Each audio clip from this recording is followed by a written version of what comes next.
प्यारे शिक्षार्थियों, जय हिंद।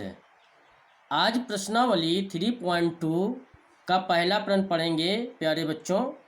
प्रश्न 1 है, जिन समस्याओं में रैखिक समीकरणों के युग्म बनाइए और उनको ग्राफीय विधि से हल ज्ञात कीजिए।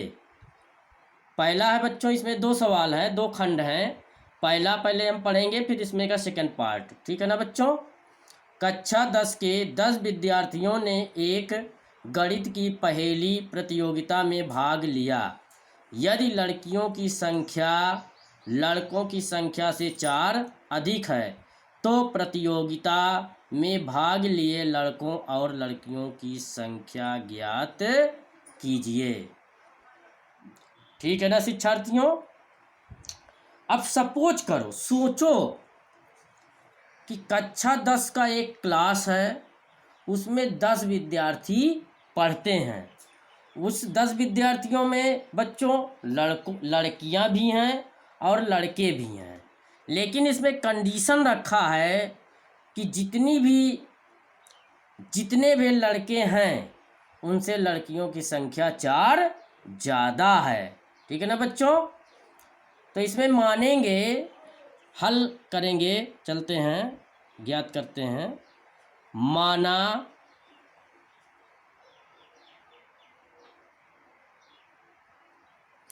लड़कों की संख्या हम x मान लेते हैं,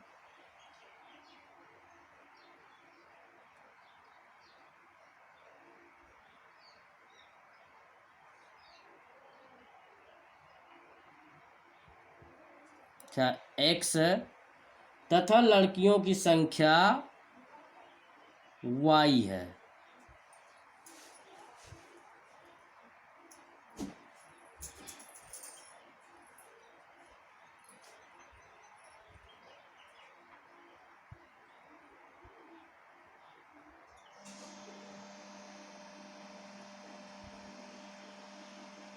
संख्या y है, ठीक है ना बच्चों। तो इसमें कंडीशन दिया है कि लड़का और लड़की मिला के कितने विद्यार्थी हैं, 10। पहली शर्तानुसार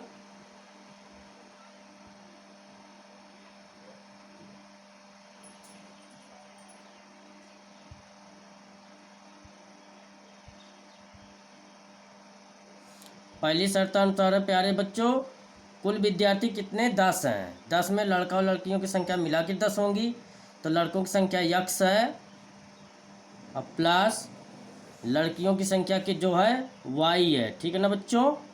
और टोटल इसके बराबर कितना हो जाएगा, 10, दोनों मिला के।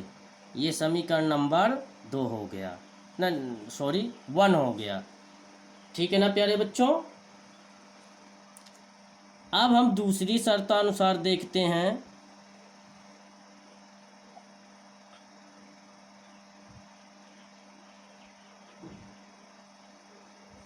दूसरी शर्तानुसार है लड़कियों की संख्या लड़कों की संख्या से 4 अधिक है। ठीक है ना बच्चों। क्या है कि लड़कियों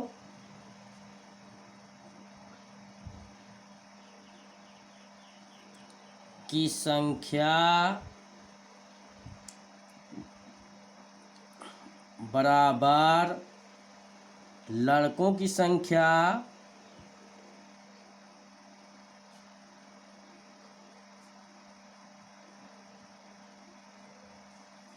कितना ज़्यादा है, 4। ठीक है ना बच्चों। तो लड़कियों की संख्या क्या है, हम y माने हैं, और लड़कों की संख्या x, यानी y बराबर कितना हो जाएगा, लड़कों की संख्या x प्लस 4। ठीक है ना बच्चों। ये समीकरण नंबर 2 हो गया।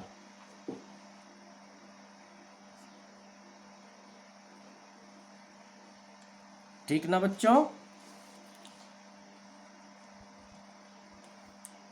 समीकरण तो बन गया प्यारे बच्चों। अब हम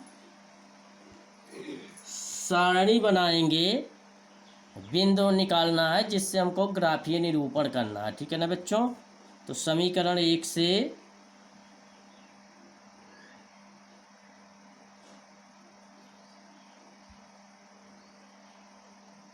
समीकरण 1 से।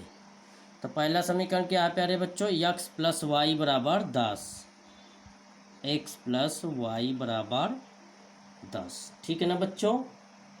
तो इसमें हम क्या करेंगे, y बराबर ये x को उधर भेज देंगे, तो ये प्लस है तो इधर क्या हो जाएगा, माइनस हो जाएगा। ठीक है ना बच्चों। अब इससे हम क्या करेंगे कि सारणी बनाएंगे। चलते देखते हैं बच्चों, सारणी बनाने का प्रयास करते हैं।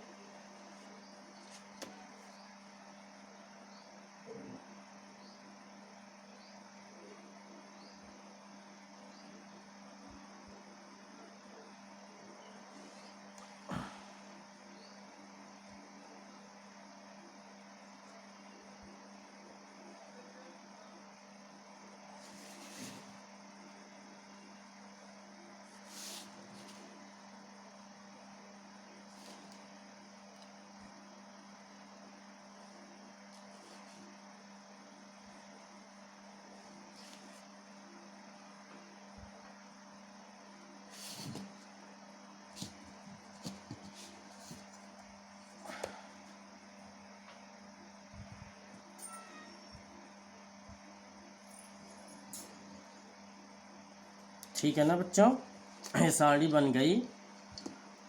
अब इसमें हम x की वैल्यू x का मान रखेंगे, इसमें y लिख देते हैं। अब इसमें x का मान अपने इच्छा अनुसार रखेंगे बच्चों, क्योंकि इसमें छोटी संख्या रखनी है। तो मान लो कि पहले हम 5 रख लेते हैं x का मान। तो देखते हैं 10 माइनस x है, तो x की जगह 5 रखेंगे यहाँ पे, तो 10 में से 5 गया, 5 आ जाएगा। अब की बच्चों x का मान हम 4 रख देंगे, तो यहाँ पे हम 4 रखेंगे x की वैल्यू, तो 10 में 4 गया, 6 आ जाएगा। अब की बच्चों हम 3 रख देंगे। ठीक है ना बच्चों। तो x का मान 3 होगा यहाँ पर, तो 10 में से 3 गया, 7 आ जाएगा। ठीक है ना बच्चों। ये समीकरण 1 का बिंदु हो गए हैं। समीकरण 2 से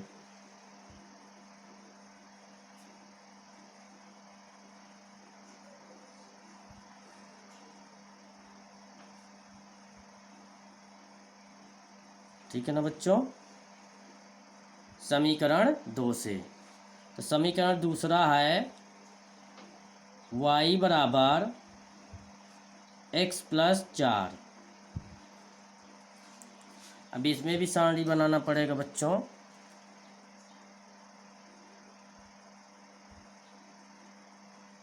चलते हैं बनाते हैं।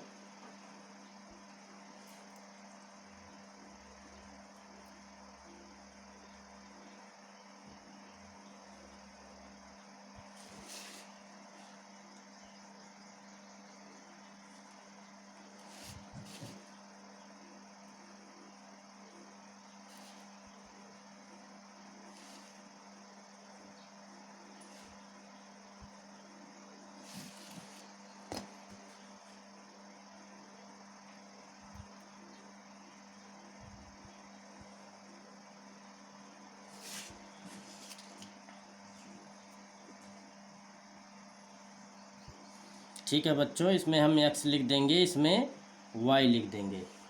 ठीक है ना बच्चों। तो इसमें भी x का मान हमें रखना है और y का मान निकलता चला जाएगा। मान लो हम x का मान 1 रख दिए। ठीक है ना बच्चों। तो 1 रख दिए, तो 1 यहाँ पे 1 हो जाएगा, तो 1 धन 4 यानी कितना हो जाएगा प्यारे बच्चों, 5 हो जाएगा। यहाँ पे अगर हम 2 रख दिए, तो 2 और 4 कितना हो गया, 6 हो गया। अब x की जगह पे हम 3 रख देंगे, 3 यहाँ रख दिए, तो 3 और 4 कितना हो गया, 7 हो गया। ठीक है ना बच्चों। अब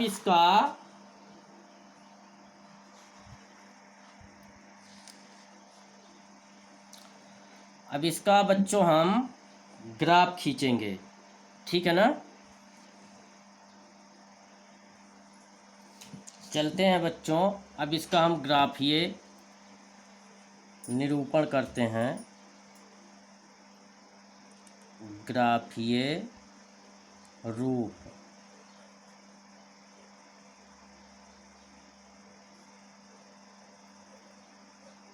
ठीक है ना बच्चों।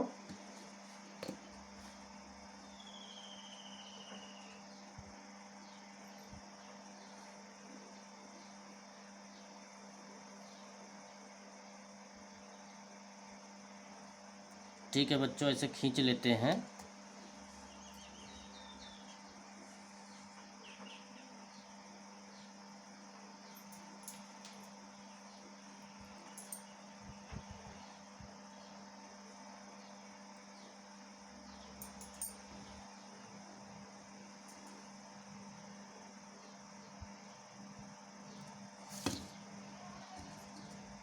ठीक है ना बच्चों, ये हो जाएगा आपका वाई अक्ष,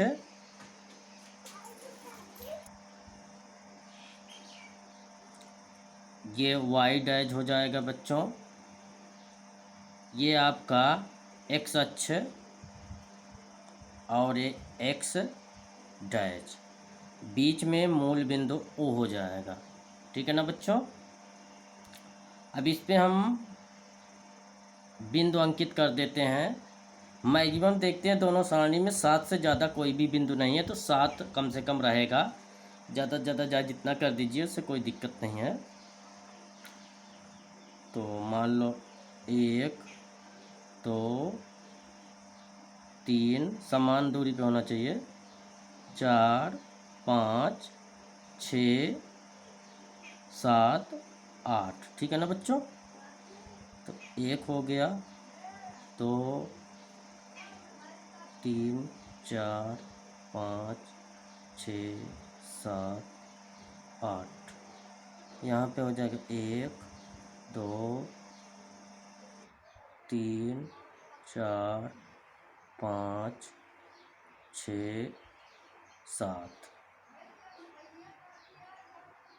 ठीक है ना बच्चों।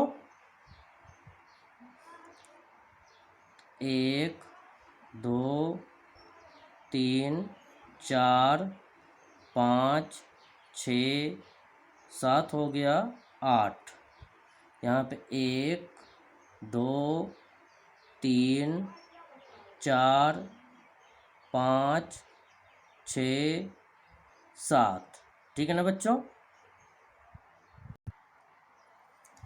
अब हम बच्चों पहली सारणी को, इस पे बिंदुओं को हम अंकित करते हैं एक्स अक्ष और वाई अक्ष पे। ठीक है ना बच्चों। अब देखते हैं हम लोग कि एक्स अक्ष पे 5 है और वाई अक्ष पे भी 5 है, तो इसकी समान दूरी देखते हैं, 5 और यहाँ भी 5। ठीक है ना बच्चों। देख लेते हैं 5 का सिधान बिंदु कहाँ पे आता है। तो हमारा बिंदु यहाँ पे आएगा। ठीक है ना बच्चों। तो हमारा ये सिधान बिंदु हो गया। अब दोबारा है दूसरा बिंदु 4 और 6 है, तो 4 यहाँ पर है बच्चों और 6 यहाँ पर है, तो इसको 4 और 6 का सिधान लेंगे तो लगभग यहीं पे आएगा, यहाँ आ गया। ठीक है ना बच्चों। अब अगला बिंदु है 3 और 7। एक्स अक्ष पे 3 है और वाई अक्ष पे 7, तो एक्स अक्ष पे ये 1 2 3 आ गया एक्स अक्ष पे, और 7 यहाँ पर है। ठीक ना बच्चों। 3 और 7 का सिधान लेंगे हम लोग,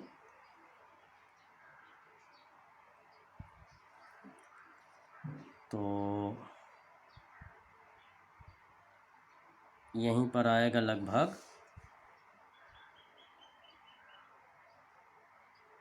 ये तीनों बिंदु दरस गए बच्चों। अब इन तीनों बिंदुओं को हम मिला देंगे। ठीक है ना बच्चों।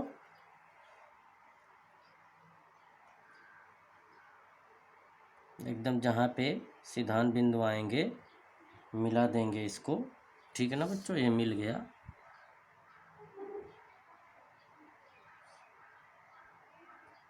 ये तीनों बिंदु। ठीक है ना बच्चों। अब हम अगले सारणी के दूसरे समीकरण के बिंदुओं को अंकित करेंगे। ठीक है ना बच्चों। उसके पहले हम लोग इन बिंदुओं को दर्शा देते हैं कि कौन सा बिंदु कहाँ पर आएगा। तो मान लो ये ए बिंदु है, ए का कितना था 5,5 था। इसको मान ले तो बिंदु बी, बी का कितना था 4,6। सी का यानी तीसरा बिंदु यह है 3,7। ठीक है ना बच्चों। अब अगले सारणी का हम देख लेते हैं। तो एक्स अक्ष पे 1 है, वाई अक्ष पे 5 है। तो 1 और 5, 1 ये है 5 ये है, तो दोनों का सिद्धांत लेंगे हम लोग। तो इसका अगर सिद्धांत लिए तो यहाँ आएगा। ठीक है ना बच्चों, यहाँ बिंदु आ गया। अब उसके बाद 2 और 6 है, तो उसी तरह से 2 ये है 6 ए है, तो दोनों का सिद्धांत बिंदु लेंगे।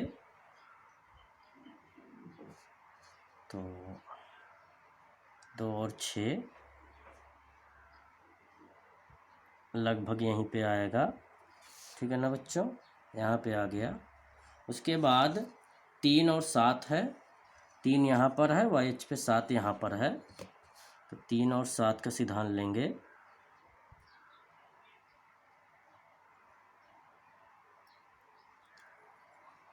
तीन और 7 का हम सिद्धांत अगर लेंगे, 3 और 7, तो 7 बच्चों ये है, तो लगभग 7 यहीं पे आएगा बच्चों। ठीक है ना बच्चों, 3 और 7 का यहीं पे आ जाएगा। ठीक है ना बच्चों, यही बिंदु मिलेगा यहीं पर दोनों का। ठीक है ना बच्चों, क्योंकि यहाँ पे 3 और 7 इसमें भी है और इसमें भी है, तो दोनों एक ही बिंदु पर मिलेंगे बच्चों। इसका ये बिंदु हम तीनों को मिला देंगे।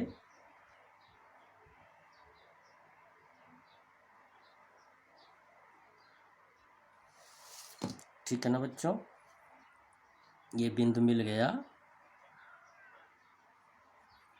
अब इसको हम सी तक हो गया, डी का मान लेते हैं। डी का तो यही है डी, 1,5 है, इसको हम ई मान लेते हैं। इसका जो है 2,6 है, 2,6। और ये तो बच्चों दोनों का वर्क कर ही रहा है ये बिंदु। ठीक है ना प्यारे बच्चों, तो ये पहले सवाल का पहला खंड हो गया। अब हम इसका सेकंड वाला पढ़ेंगे। ठीक है ना बच्चों, इसका सेकंड पार्ट है बच्चों, देख रहे हो। 5 पेंसिल तथा 7 कलमों का कुल मूल्य ₹50 है, जबकि 7 पेंसिल तथा 5 कलमों का कुल मूल्य ₹46 है। एक पेंसिल का मूल्य तथा एक कलम का मूल्य ज्ञात कीजिए। ठीक है ना बच्चों, इस टाइप के सवाल पहले भी पढ़ चुके हैं प्यारे बच्चों, तो चलो इसको भी उसी तरीके से हल करते हैं। तो पहले इसमें हम एक पेंसिल का मूल्य मानेंगे और एक कलम का मूल्य। ठीक है ना बच्चों, माना एक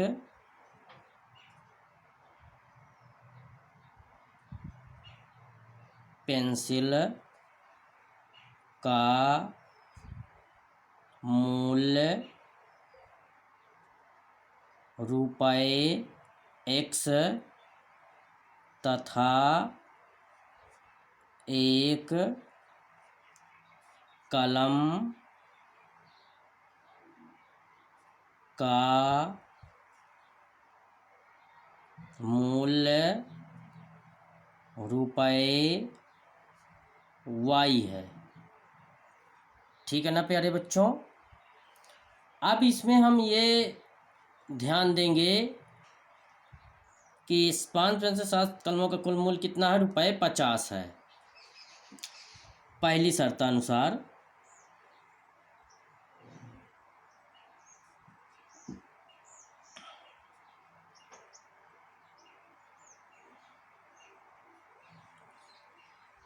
एक पेंसिल का मूल्य ₹X है, तो 5 पेंसिल का मूल्य क्या हो जाएगा, 5x हो जाएगा। 5x प्लस 1 कलम का मूल्य रुपये y है, तो 7 कलम का 7y हो जाएगा। और दोनों का कुल मूल्य मिलाकर कितना है, 50 रुपये। ठीक है ना बच्चों, इसको हम समीकरण नंबर 1 मान लेते हैं। ठीक है ना बच्चों। अब दूसरी शर्तानुसार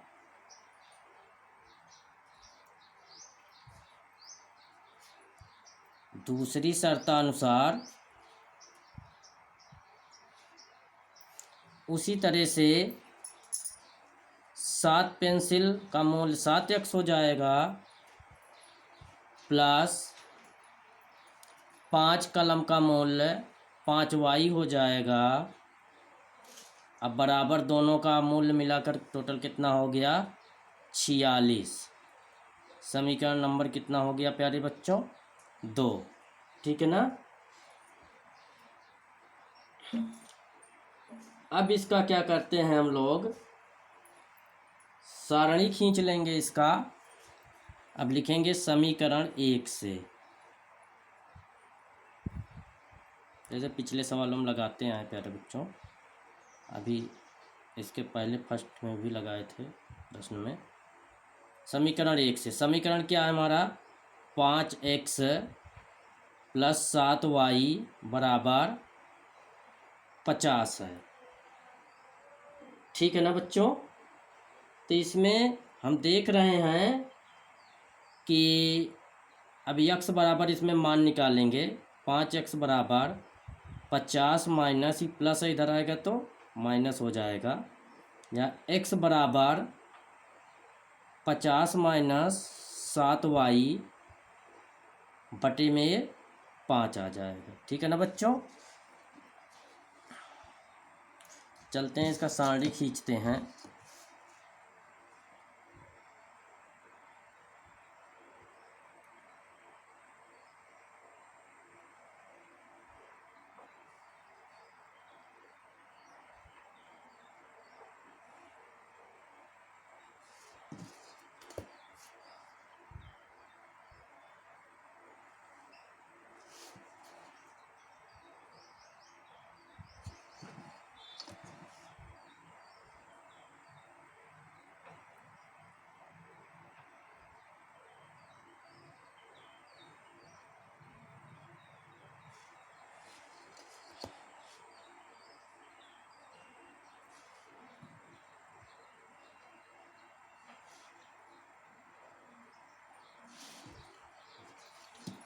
इसमें हम बच्चों x लिख लेते हैं और इसमें हम y लिख लेंगे।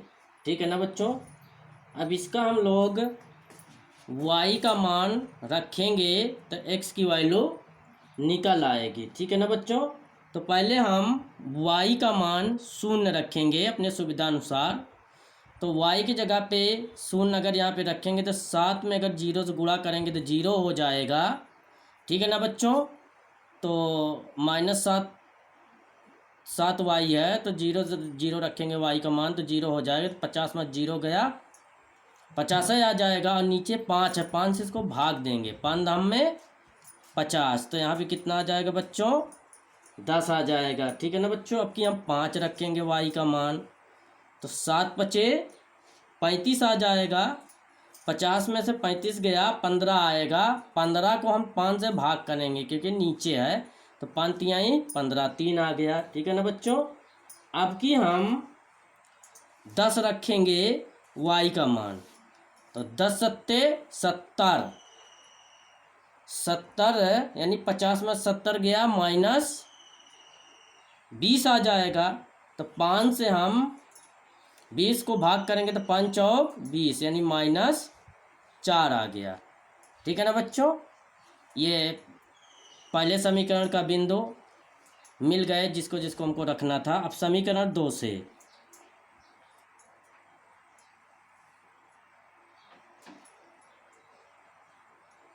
समीकरण 2 से, ठीक है ना प्यारे बच्चों।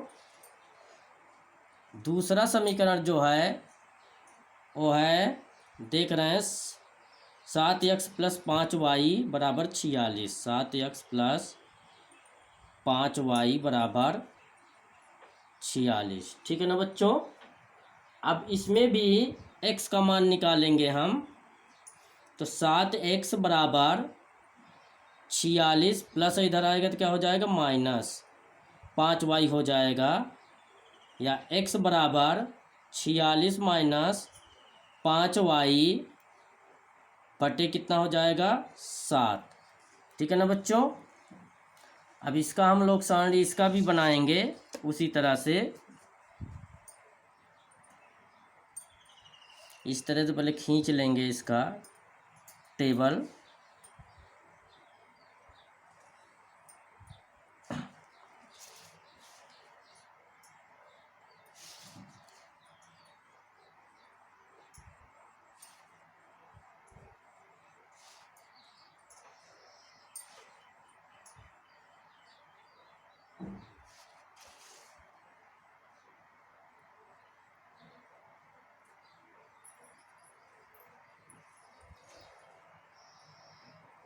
ठीक है ना बच्चों, ये तैयार हो गया।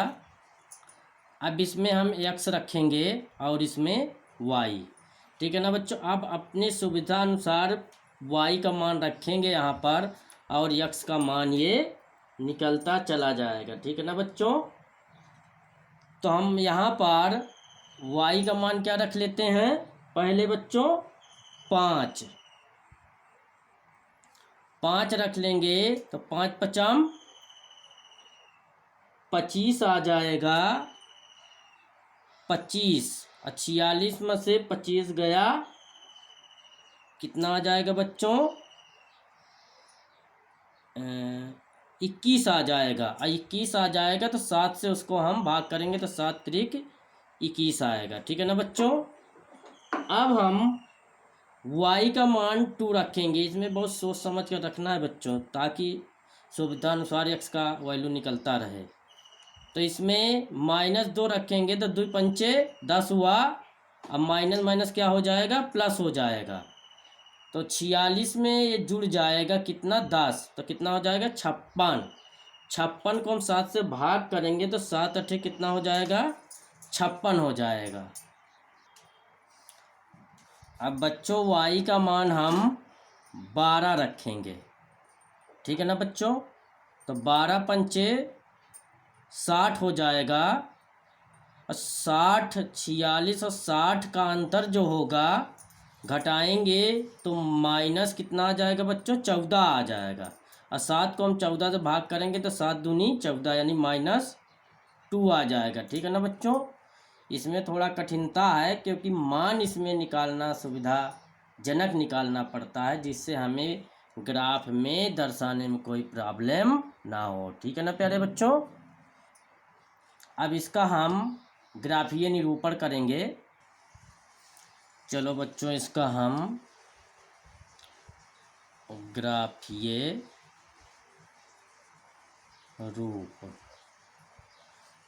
निरूपण करेंगे।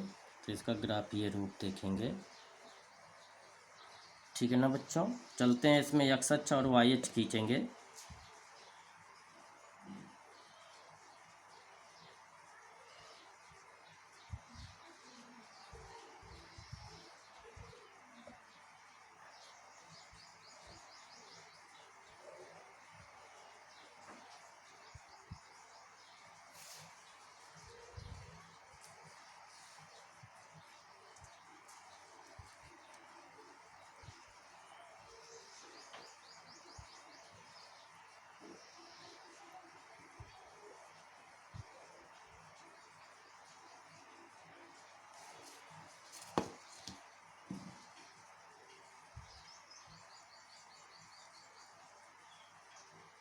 ठीक है ना बच्चों। तो ये मूल बिंदु हो जाएगा, ये आपका y अक्ष, ये y डैश। ठीक है ना बच्चों। ये x है और ये क्या हो जाएगा, x डैश। ठीक है ना। अब इस पे हम बिंदु, क्योंकि ज़्यादा से ज़्यादा इसमें 12 अंक है, सबसे बड़ी संख्या क्या है 12 है, तो इसको 12 अंक तक दर्शाना है। तो इसको हम 1 से न दर्शाकर मानकर हम 2 से दर्शाएंगे। ठीक है ना बच्चों, ताकि ये ज़्यादा ग्राफ ना बन पाए, जिससे आप आए ये ग्राफ दर्शाने में। 1 2 3 4 5 6, ठीक है ना प्यारे बच्चों। तो यहाँ पे हम 2 से लेंगे, 2 4 6 8 10 12, ठीक है ना प्यारे बच्चों।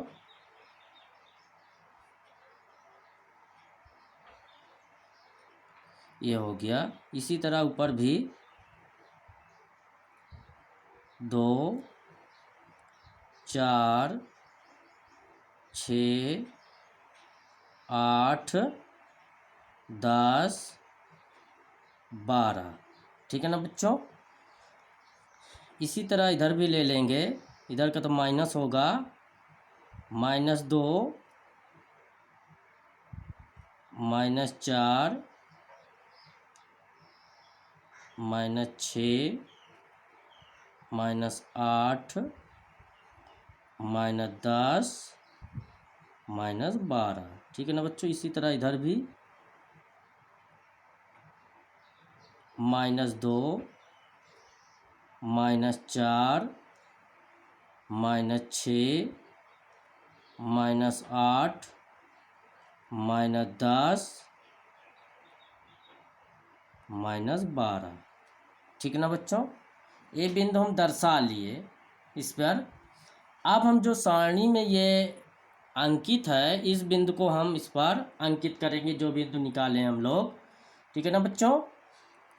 तो पहला है 10 और 0, यानी x अक्ष पे 10 और y अक्ष पे 0 है, क्योंकि ये धनात्मक संख्या है, इसलिए 10 हमारा यहीं पे आ जाएगा x अक्ष पे, क्योंकि x अक्ष वाला यही है, धनात्मक है, ठीक है। y अक्ष यहाँ 0 है, तो y अक्ष पे y का x अक्ष पे y का मान 0 होता है। तो एक बिंदु दर्ज गया प्यारे बच्चों। अब दूसरा है 3 और 5। तो 3 कहाँ आ जाएगा बच्चों, 2 और 3 के बीच में लगकर यहाँ आएगा। और क्या है, 5 है, तो 5 कहाँ पे आएगा, यहाँ आएगा। तो दोनों का निशान बिंदु लेते हैं, ठीक है ना बच्चों। 3 और 5 का तो लगभग यहीं पे आ जाएगा, ठीक है ना बच्चों, यहाँ पर। इसको जाहिर कर देते हैं बिंदु को। अगला बिंदु क्या है, -4 और 10, यानी y अक्ष x अक्ष पे -4 है, 4 यही है, -4 x अक्ष का, और y अक्ष पे 10, यानी 10 ये है, ठीक है ना बच्चों। तो -4 और दोनों का हम लोग सिद्धांत बिंदु लेंगे। 10 है y अक्ष पे, तो 10 यहीं पे आ जाएगा ये। एक सारणी तो दर्ज गया बच्चों, तो इसको हम बिंदु को मिलाएंगे, ठीक है ना बच्चों। तो बच्चों इसको हम मिलान कर देते हैं ऐसे।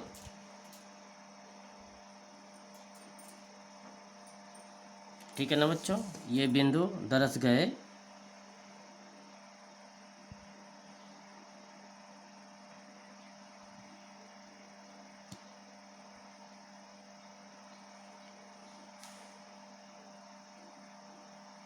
अब हम अगले बिंदु को दर्शाएंगे बच्चों, जो ये है, ठीक है ना। तो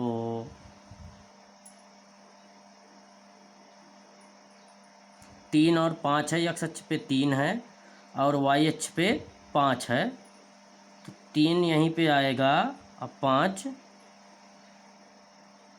तो 3 5 वो भी था प्यारे बच्चों, 3 5, तो यही बिंदु आएगा इस पे भी, 3 और 5 वाला, ठीक है ना बच्चों।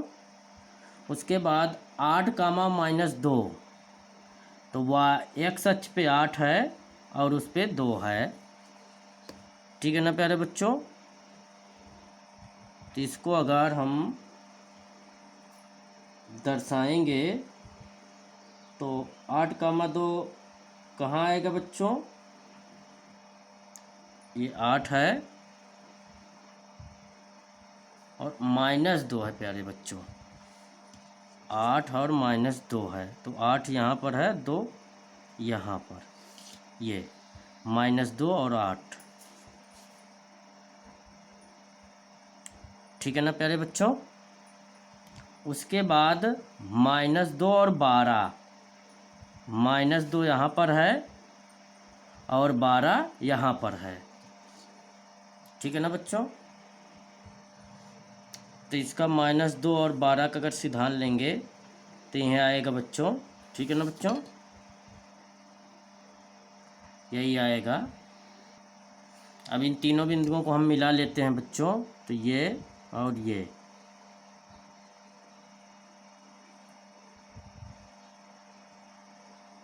ठीक है ना बच्चों, तो तीनों बिंदु मिल गए हैं। ठीक है ना। अब इन बिंदुओं के निर्देशांक हम अंकित कर दे रहे हैं इस पे। तो मान लो पहले कौन दर्शाए थे, 10,0। इसका मान लेते हैं A 10,0। ठीक है ना बच्चों। ग्राफ कापी में और अच्छे से आ जाएगा प्यारे बच्चों, उसमें सिद्धांत अच्छे से मिलता है। इस पे थोड़ा सादे पेपर पे दिक्कत होती है क्योंकि नाप सही नहीं बैठता। अब दूसरा 3,5, इसका हम बिंदु B मान लेते हैं। इसका कितना है बच्चों, 3,5। ठीक है ना बच्चों। ये C नंबर -4,10 है। ठीक है ना बच्चों। अगले का हम D मान लेते हैं। इसका कितना है, 8,-2, क्योंकि ये वाला ऑलरेडी पहले दर्शाया B पर। उसके बाद E का गज जो है -2,12। ठीक है ना बच्चों। ये इसका ग्राफ बन गया। ठीक है ना बच्चों। ठीक है बच्चों, इसी तरह ग्राफ बनाने का प्रयास कीजिएगा। ग्राफ कापी में बनाइएगा ज़्यादातर, जिससे ये नाप भी अच्छी रहती है, उसमें किसी प्रकार की दिक्कत भी नहीं होती है। ठीक है ना बच्चों। जय हिंद, जय भारत।